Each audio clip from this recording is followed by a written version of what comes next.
ഉൽപ്പത്തി അധ്യായം 12. അബ്രഹാമിനെ വിളിക്കുന്നു.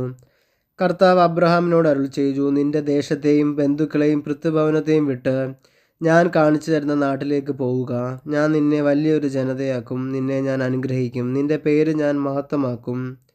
അങ്ങനെ നീ ഒരു അനുഗ്രഹമായിരിക്കും. നിന്നെ അനുഗ്രഹിക്കുന്നവരെ ഞാൻ അനുഗ്രഹിക്കും, നിന്നെ ശപിക്കുന്നവരെ ഞാൻ ശപിക്കും. നിന്നിലൂടെ ഭൂമുഖത്തെ വംശങ്ങളെല്ലാം അനുഗ്രഹീതമാകും. കർത്താവ് കൽപ്പിച്ചതനുസരിച്ച് അബ്രഹാം പുറപ്പെട്ടു. ലോത്തും അവൻ്റെ കൂടെ തിരിച്ചു. ഹാരാൻ ദേശത്തോട് വിട പറഞ്ഞപ്പോൾ അബ്രഹാമിന് 75 വയസ്സ് പ്രായമായിരുന്നു. അബ്രഹാം ഭാര്യ സാറായിയെയും സഹോദരപുത്രൻ ലോത്തിനെയും കൂടെ കൊണ്ടുപോയി. ഹാരാനിൽ തങ്ങൾ നേടിയ സമ്പത്തും ആളുകളുമായി അവൻ കാനാൻ ദേശത്തേക്ക് പുറപ്പെട്ടു. അവിടെ എത്തിച്ചേർന്നു. അബ്രഹാം ആ ദേശത്തിലൂടെ സഞ്ചരിച്ച് ശെക്കേമിൽ മുറയുടെ ഓക്കുമരം വരെ എത്തി. അക്കാലത്ത് കാനാൻകാർ അവിടെ പാർത്തിരുന്നു. കർത്താവ് അബ്രഹാമിന് പ്രത്യക്ഷപ്പെട്ട് അരുളി ചെയ്തു, ഈ നാട് നിന്റെ സന്തതികൾക്ക് ഞാൻ കൊടുക്കും. തനിക്ക് പ്രത്യക്ഷപ്പെട്ട കർത്താവിന് അബ്രഹാം അവിടെ ഒരു ബലിപീഠം പണിതു. അവിടെ നിന്ന് അവൻ ബഥേലിന് കിഴക്കുള്ള മലമ്പ്രദേശത്തേക്ക് കടന്നു. അവിടെ ബഥേലിന് കിഴക്കും ആയിക്ക് പടിഞ്ഞാറുമായി താവളം അടിച്ചു. അവിടെ ഒരു ബലിപീഠം പണിതു, കർത്താവിൻ്റെ നാമം വിളിച്ചു.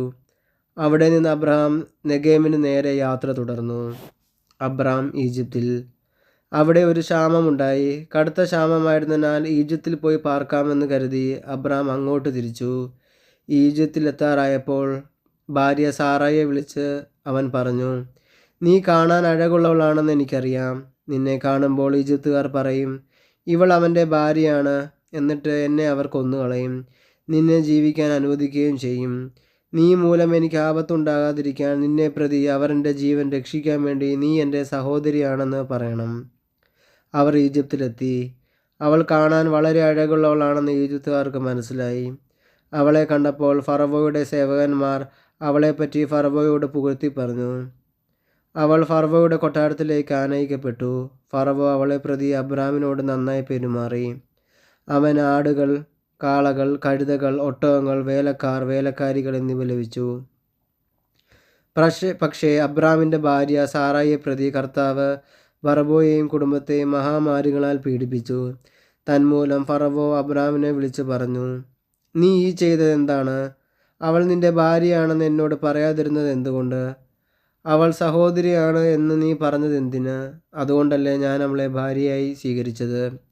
ഇതാ നിന്റെ ഭാര്യ, അവളെയും കൊണ്ട് സ്ഥലം വിടുക.